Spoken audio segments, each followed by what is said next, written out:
The season is coming to a close. Just 5 games left on the schedule for the Duke men's basketball team, starting with the game tomorrow at Syracuse. What's ahead for the Duke Blue Devils? We're going to discuss all of that and a whole lot more coming up on today's episode of Locked On Blue Devils. Hi, everybody. Dick Vitale. Hey, make sure you listen, man, to Locked On Blue Devils with J.J. Jackson. He's awesome, baby. You are Locked On Blue Devils, your daily podcast on the Duke Blue Devils, part of the Locked On Podcast Network, your team every day.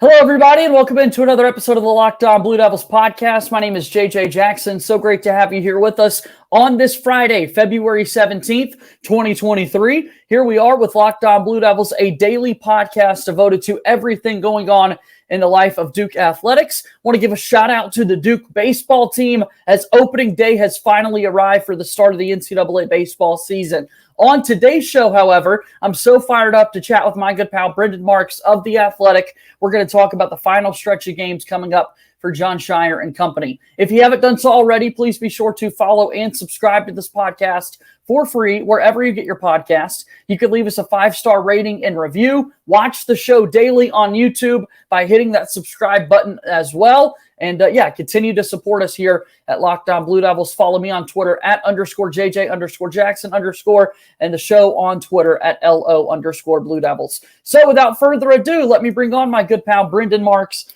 of The Athletic. Brendan, so great to see you as always. Thanks for coming back on the program. Yeah, absolutely. Thanks for having me. We got to squeeze one more in for the regular season. Exactly. I mean, it's quick how fast the end of the year is approaching. Just 5 games left in the regular season for Duke. Had a rocky last week or so, but able to get back in the winning column on Tuesday against Notre Dame. Let's go back to last Saturday's game as we kind of set up our conversation for this Saturday's game against Syracuse. What in the world happened there between Duke and UVA?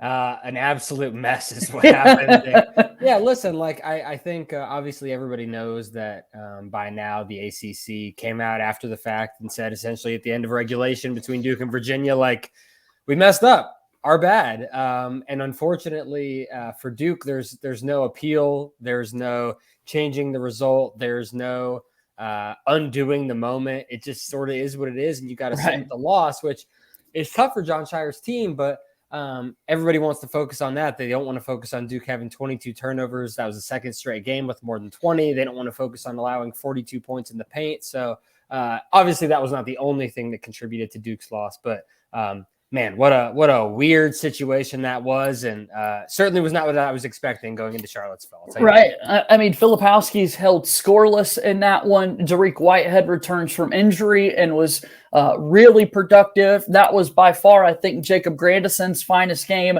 in a Duke uniform against Virginia a week ago. And yet here we are talking about kind of the no foul call at the end. If you are the ACC, why issue a stay? Is this level of accountability, Brendan? That's what I'm trying. Because you're right. It's not like we're going to say, all right, send everybody back to Charlottesville. Filipowski on the line for 2, no time on the clock for a chance to win the game. Why bring it up at this point almost? Yeah, I think you probably need a little more broader context to understand that. I think this is sort of that was the tipping point almost. It was the accumulation of officiating. I don't want to say controversy, but officiating being in the mainstream news cycle when obviously if you're the ACC, you don't want that to be the case. You want your product to be that. You want the basketball to be the focus. And, between sort of what had happened, there were a couple of situations. You had the Filipowski situation at the end of the Virginia Tech game. You had the end of North Carolina Syracuse where a very controversial call was called. You had Duke women's coach Kara Lawson saying that her team in Florida State had played with the men's ball. Then you had this, it was not an isolated incident. And so I think you sort of take those all together. And if you're the ACC, you go, look, we got to own up. We got to really just sit on this. And, the other fact of the matter is I do feel like officiating more broadly has been under the microscope this whole season, not just in the ACC, but across the country. It's been a big focus looking at officiating schedules and are officials too overworked? And, should these guys be working 11 games in 11 cities in 11 days? And it's a tough deal, but, I'm sure that it is frustrating for Jon Scheyer and company. Seeing them in the immediate aftermath Saturday, they were certainly frustrated. That's probably putting it mildly. But at the end of the day, I do think that there's something you take away from the ACC owning that. We'll see what that means moving down the road. If there's any changes down the road, then there's only so much that a hollow statement of accountability really matters for. Brendan, it's just so tough because, I'm also reminded of what we saw this past weekend, not only on Saturday, but on Sunday at the end of Super Bowl 57, with people wanting to know on the holding call at the end of the game there in the defensive backfield. Enviable is never a word you hear when talking about the career of officiating, right? And people actually wanting to go and do that. It is just so tough, man, because we keep having instances like this pop up. How often do you hear somebody say after a big game, man, the officials were great? You just don't. Yeah. You never do. And so, I've had a lot of people ask me this week, well, if there's this shortage on refs and if refereeing is such a highly paid, thing, which to be fair, netting multiple thousands of dollars in a single night is an attractive proposition. Would you want to be one of these guys? Would you want to be in that spotlight? I don't think that I would. So, ultimately the human element of sports is something that happens. And, I know that I'm speaking to a Duke podcast now. Duke is not going to get any national sympathy for this. Sure. But it sort of is part of playing the game. That there are going to be mistakes. There are going to be times when things aren't followed to the letter of the law. And, if you're Duke, you can't just marinate in this. You have to move forward because, the rest of the regular season is still going to happen. You're still going to play those games and they matter, just as much as what happened in Charlottesville. So where is Duke right now, we ask, as we get set for these last 5 games of the regular season, ahead of the ACC tournament, ahead of the NCAA tournament. And, of course, Duke is hopeful that they will get an opportunity to compete in the big dance. So if you're watching us on YouTube, Locked On Blue Devils, make sure you subscribe there once again. We've got the standings pulled up here, Pitt and Virginia. Everybody saw Pitt up there with a 12-3 mark thus far in the ACC. But really tell me, Brendan, where are the Duke Blue Devils in the conference with 5 games left to go? Yeah, so, as you can see, and I love that you're able to pull this up for your YouTube viewers, Duke is right there in the competition for a double bye. By no means is the top 4 of the ACC settled, but as you can still see there's some work for Duke to do. And, having some slip-ups in these next couple of games, especially against the teams they're going to be playing against, you look who's right there on their heels. You've got Syracuse, you've got North Carolina. So you've got, obviously Louisville down at the bottom of the standings there. But Duke, I think at this point is pretty solidly, from the ACC perspective. Obviously, they're not going to be playing on Tuesday. At this point, it's seeing, can we go on a little bit of run? Can we have some fortuitous circumstances around the league to where we get to a double bye? Regardless of that, Duke fans don't have anything to worry about for the NCAA tournament. Duke has the resume in that respect. Could things get murky if Duke loses the rest of its games out? Absolutely. But barring something unforeseen like that, assuming, taking care of business against a team like Louisville, taking care of the Florida States and whatever, that is going to be a situation where Duke is going to be in the field. We'll see what seed they are. Could be anywhere from a 6 to a 10, depending on how things shake out. But I think the thing, if you're a Duke fan, that you're more encouraged by, and it's not necessarily these specific ACC standing, it's not looking at the NCAA picture, it's the fact that I think Jon Scheyer's done a pretty good job of getting his team where he said he wanted it to be here in late February, which is still on the upward trajectory. The arrow is still pointing up for Duke, and especially as we saw against Notre Dame, we saw it against, you mentioned a little bit about Charlottesville. Dariq Whitehead coming back really raises the ceiling for this team, and I'm sure you and I will get more into his impact, but if you're Jon Scheyer, you've got a team that is finally starting to get healthy, a team that has finally got all of its pieces, and a team that looks like it still has another gear that can reach. If I'm a Duke fan, maybe I'm not super happy that we don't have that double bye. Maybe I'm not happy that we're not going to be playing in Greensboro the first round of the tournament. But the fact that we're playing our best basketball right now and the fact that we're still ascending, I like the hope of where this team could go over the next couple of weeks. Again, you take a look at the ACC standings, Virginia and Pitt right there on the top with Miami barking at their heels. The Hurricanes and the Panthers have won 5 and 6 games consecutively. They're on a big tear there. But you look at what Duke's got coming up at Syracuse this weekend, and then 3 straight home games for the Blue Devils. And once again this season, Duke has really enjoyed playing basketball inside Cameron Indoor Stadium. I'm sure that's shocking to many, but Brendan, that's key for Duke these next big stretch of games all being at home. Yeah, absolutely. And, I think you look at, those are not necessarily gimme games either. Like, obviously Louisville is what it is, but, you're talking about a pretty good Virginia Tech team. I know they're down there in the standings, had some, injuries earlier in the year and some absences. Virginia Tech is a team that has had Duke's number the past couple of years. They're a really good squad. Mike Young does good things. So getting them at home, I think, is a big help. And, I'm fascinated to see it's two very different road games that Duke does have left, at Syracuse, at North Carolina.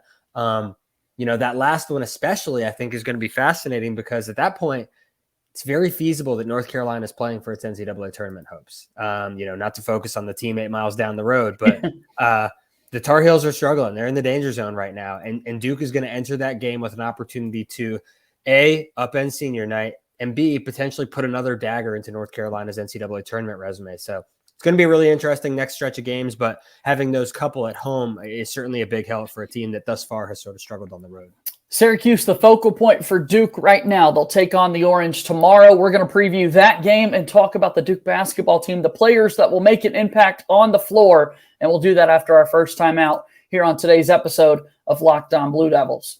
Locked On Blue Devils here today is brought to you by our friends over at FanDuel. What an exciting weekend we've got ahead of us here, with it being NBA All-Star Weekend. It's the midway point of the NBA season, and now is the perfect time to download FanDuel, America's #1 sports book, because new customers get a no-sweat first bet up to $1,000. That's bonus bets back if your first bet doesn't win. Just download the FanDuel Sportsbook app. It's safe, secure, and super easy to use. Then you can bet on everything from the money line to point scores, three-pointers drained. There are odds right now for the three-point contest that's taking place this weekend. Can Mac McClung win the slam dunk title? All those odds found online with our buddies at FanDuel. So don't miss the chance to get your no-sweat first bet up to $1,000 back in bonus bets when you go to FanDuel.com/lockedon. That's FanDuel.com/lockedon to learn more. Make every moment more with FanDuel, an official sports betting partner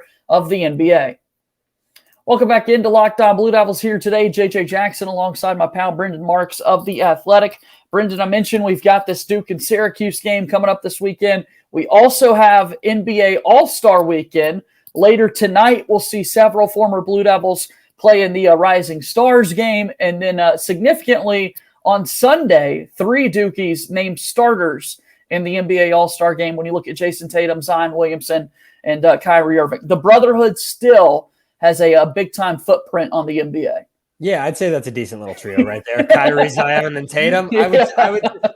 Actually, that would make for one heck of a 3-on-3 team. Yeah, no kidding. Jesus, yeah, I feel like Duke is single-handedly supplying the Rising Stars game every single year. So this is no different. I love that. All right, so let's talk about Syracuse, the opponent coming up for Duke this weekend. Obviously, Jim Boeheim has been there forever. We're used to these Syracuse teams playing that zone defense. Several guards back that Duke has seen over the last few seasons. But what's a little bit different about this year's Duke squad is their inability to consistently knock down three-point shots. How in the world does Duke attack Syracuse on the offensive end of the floor when three-point shooting hasn't been the strongest point for Duke? Yeah, hasn't been the strongest point at all. Has actually been a pretty significant weakness. But that is why I mentioned this guy earlier, and I think that he is someone who sort of changes the trajectory of what is possible for Duke. It's Dariq Whitehead.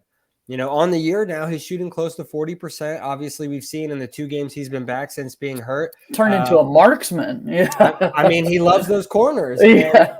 And Duke needed that more than anything. And so I think that obviously he's going to be a key part of the recipe against Syracuse offensively. You want him as a guy who, it's so funny because he was not considered a shooter by any means coming out of high school, was very much more known as a slasher and has developed that skill set, to his credit. So especially with all the injuries, I think that he's going to be a key factor offensively. I think Jeremy Roach is going to have to knock down some threes. I think there's going to be opportunities for Tyrese Proctor as well. And the last guy who I think is incredibly important is Kyle Filipowski, right at the center of that zone. He is sort of an ideal zone breaker, posting up sort of there at the top of the elbow, free throw line area. He has the shooting touch from that range to where it shouldn't be a problem. Also has the ability and the aggressiveness to be able to go inside when he needs to. So I think those are sort of the guys I look at offensively. And But really, as we said, this is not a great 3-point shooting team for Duke. This is a Syracuse team that's going to test them in that regard. It's not a great 3-point shooting team on the road, especially. One of these things is going to have to break. It's like a movable force meets unstoppable object or whatever it is. Duke is going to have to make some shots to beat the Orange, and I do think they have the personnel to do so. It's just a matter of those shots actually going down or not. Again, the numbers for Duke, you can look at them on the screen if you're watching on YouTube here. From the 3-point line, we're seeing Dariq Whitehead right now in the season, 40.3% from 3-point distance. Mark Mitchell is still there hovering at the 40% mark. Had a big one against Notre Dame to kind of seal that. Tyrese Proctor, his 3-point numbers continue to climb up after being down towards that 22-23% range. But then to the contrary, as you mentioned, Kyle Filipowski, Brendan, his 3-point numbers have tailed off a significant amount these last few weeks. He's down to 27.5% shooting from 3-point range. Yeah, he's been struggling a little bit. And, obviously the Virginia game is going to be a big part of that. Goose eggs are never going to help the scoring averages. But for him, he does not have to be shooting the 3 effectively to be a difference maker for Duke. Obviously, that is like the best and most actualized version of him. That's the version that NBA teams are going to want to see. Sure. He can still be really effective, especially in this game against Syracuse, like I mentioned, as a zone breaker on the inside of everything. Especially with the height that he has, you're able to present entry passes into the center of that zone in different ways than you would for a guy who's even, 6'9", 6'7", like him being a legitimate 7-footer allows you to have a lot more passing leeway. And he's a good passer out of the center of that zone too. Like just his combination of skill and size right there, I think is going to be really effective for Duke. And he can hit guys, if Syracuse at any point does collapse him there in the center of the zone, he has the wherewithal to kick it out to Roach or to Proctor or to Whitehead or Mitchell, whoever it may be. And then again, it comes down to those guys making shots. I really cannot emphasize enough how much Dariq Whitehead developing into a consistent 3-point shooter changes the gravity of Duke's offense. Teams, Syracuse is wonky because of the zone, obviously, but when he is out there normally, teams aren't able to do some of the defensive things they want to because they have to respect him in that way. And I'm sort of fascinated to see what his presence means for Duke's offense overall over these last couple of weeks of the regular season. So a good focus there on 3-point shooting, and rightfully so, with Dariq Whitehead's improvements. And then also, again, that's what you do against these zones. But Duke has been a really good team scoring in the post. We've talked a lot about Ryan Young's impact on the season thus far.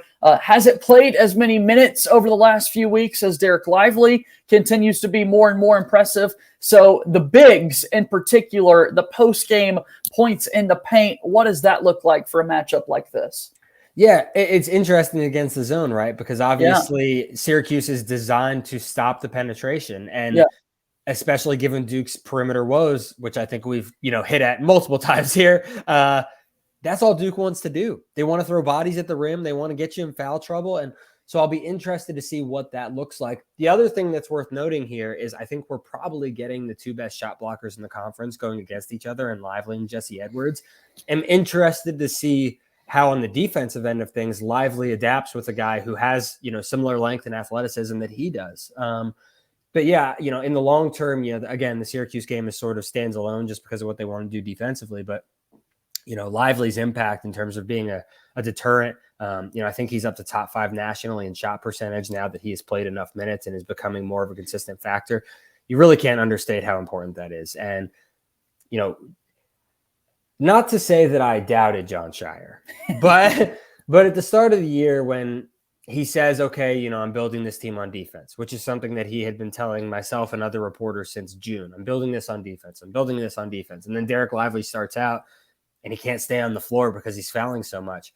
You sort of go, all right, John, where's this going? And finally, you've sort of seen his vision for what they could be defensively actualized. Mark Mitchell, I don't think gets nearly enough credit as a defender. He's a guy who, for my money, deserves to be in the All-ACC defensive consideration. I think he'll get votes to be on that team. He's been that good.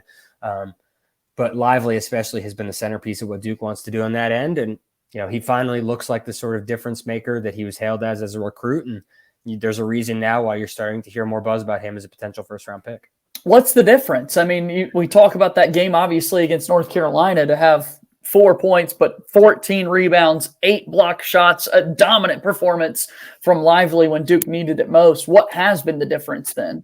There's a couple of specific things. It's a great question, first of all. So, it's a lot of specifics and things that people probably don't give enough credence to. Number one, this is a guy who is on the leaner side. So Number one, he just needed to get bigger. He needed to get into the weight room. He needed to get more comfortable with college physicality. He needed to have a situation where he's not getting pushed over by Emil Jefferson in practice, and that's something that takes some time. This is a guy who, hadn't played against that level of competition before. So I think that's a big part of it. In lockstep with that is the idea of how physical you are allowed to be and what physicality is legal and what physicality is not.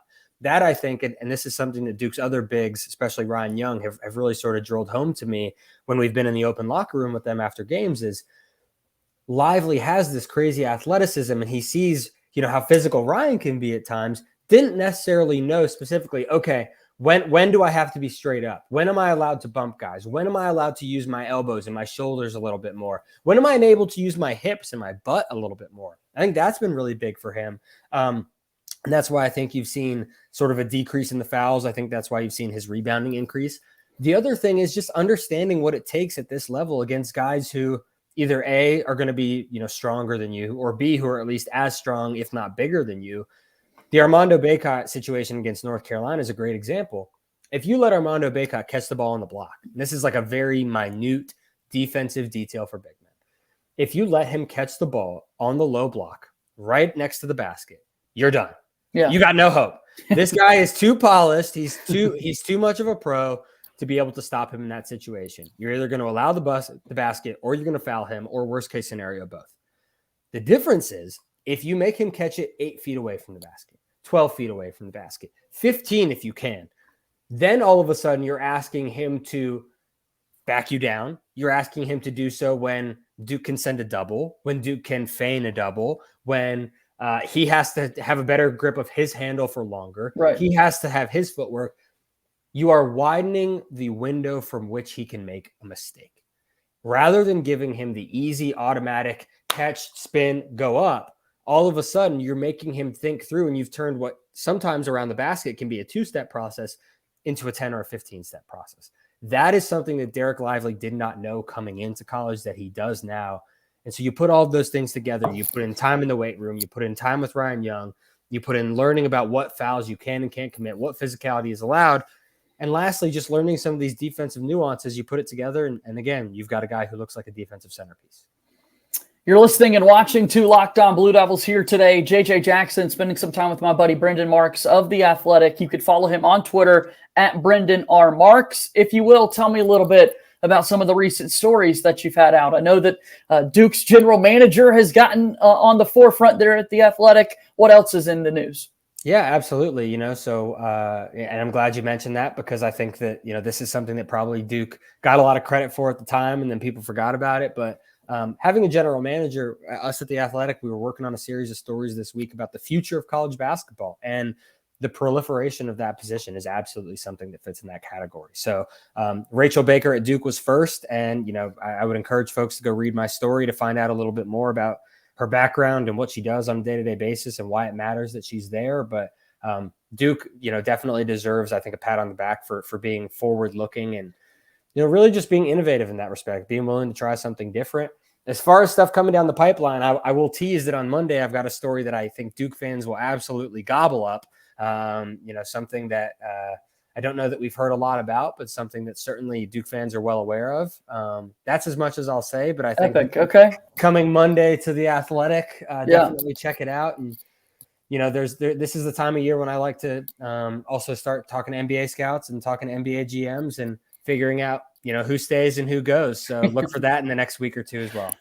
Look, you just got to get through the weekend then. Yeah. Something big is coming on Monday. Just take some time, enjoy the weekend, and the next thing you know, it'll be Monday morning and we're reading your great work. Absolutely love that. All right, just a few more, Brendan, before we get out of here. So talking about this Duke basketball team in particular, we've talked a lot about several players on the team, but one guy in particular that I want to spend more time on as we wind down our conversation today is the Australian and Tyrese Proctor. From day one to here we are with 5 games left in the regular season. Where was Tyrese Proctor? Where is he now? What can you tell me about the Aussie? So, Tyrese is a really interesting example. As Duke fans know, reclassifying guards don't always work out. Sure. And so he's coming into a difficult situation. He gets to Duke a little bit late, comes in end of August or so after the rest of the team's already been there for 2 months. And when he gets there, the immediate word out of Duke is this dude's going to set the league on fire. I voted him based on the strength of the intel that I received as ACC Newcomer of the Year. That is not going to happen based on what Kyle Filipowski has done. But certainly there was a lot of hype, and he struggled at the beginning of the year. And I was just like, why? You heard such positive feedback. And I do think that for him, a lot of it was coming in late and needing to learn the rules of college basketball, kind of like Lively. Like that is the burden of consistently bringing in these high-level recruiting classes is there is an adjustment period, and it is inevitable, and you can't avoid it, especially – even for a guy like Paolo Banchero last year, come January, February, there was a period of games where he seemed to hit a proverbial quote unquote, wall. No doubt. And Tyrese's came earlier on, but what you're seeing now is the pace that he plays with is just remarkable. Especially in the pick and roll teams that play drop coverage against Duke. He is eating up that drop coverage.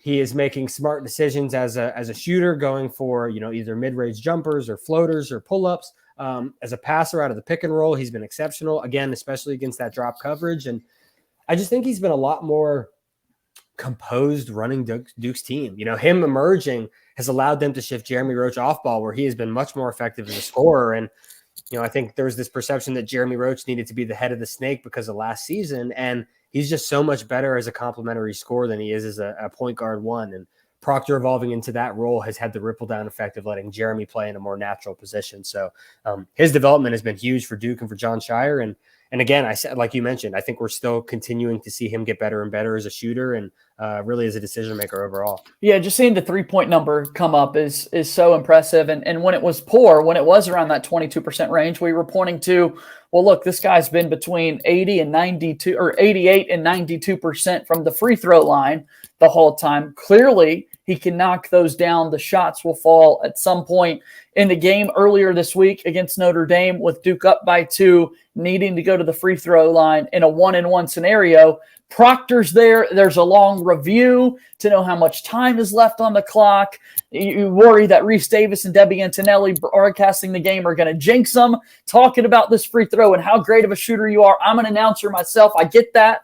And the jinx that might be in place there. And yet he knocks him down. He's composed, and he's playing 35 minutes, it seems, in all of these last few games. So, yeah, really, really impressed with what we're seeing out of Proctor, Brendan. Yeah, I agree with you 100%. And look, it's almost a blessing in disguise for Duke fans that he struggled, because I think it increases the opportunity for him to come back for a second season. Again, that's a conversation for probably later on down the road. But, you start looking ahead and it's like, okay, this guy's developed. It's obviously a different position, but trajectory-wise of when he sort of hit his stride and the impact he's making kind of reminds me of like late freshman season Mark Williams, where, you were like, this guy, what is he doing? What is he doing? And then all of a sudden it's mid to late February. And you're okay, this guy is essential to the team. And so, obviously people saw what Mark was able to do with another full summer in terms of his growth. And again, different position, different things they're being asked to do. But, I think that Tyrese is on a similar growth trajectory. And like I said, if he keeps growing that shooting number over the next month or so, that's something else that can raise Duke's ceiling. 5 games left in the regular season for Duke and then the ACC tournament. I am not speaking with Joe Lunardi, but I am speaking with Brendan Marks of The Athletic, whose opinion I greatly value. So with that being said, Brendan, where is Duke at right now? What are your expectations for these last 5 games? You don't need to go win-loss through all 5 of them, but just putting together what you think this Duke team is going to be on Selection Sunday. Where ultimately do they fall out, you think? Yeah, I think, I'll talk about it best in worst case scenario. Worst case scenario, Duke loses all 5 games, loses its first ACC tournament game. I think they're still probably a tournament team. It would be close, obviously, but like some of these wins that they have really aged well over time. Obviously, the metrics are a fan. Being Duke, helps. It helps. And so I do think, obviously that would be a worst case scenario. Losing to Louisville would be a real stain on the resume. But, even if they split these last 5 games and lose in the first round of the ACC tournament, still, that's a tournament team to me. And, probably one that's even avoiding the first round. Right now, where they are is probably about a 6 or a 7 seed, maybe an 8 seed in that 6 to 8 range. And I think that's probably fair given their body of work and where they're at. Best case scenario, they win out and they go on a run and win the ACC championship. Then all of a sudden you're talking about a team that maybe gets up into that top 4 territory. That's certainly on the table still as well.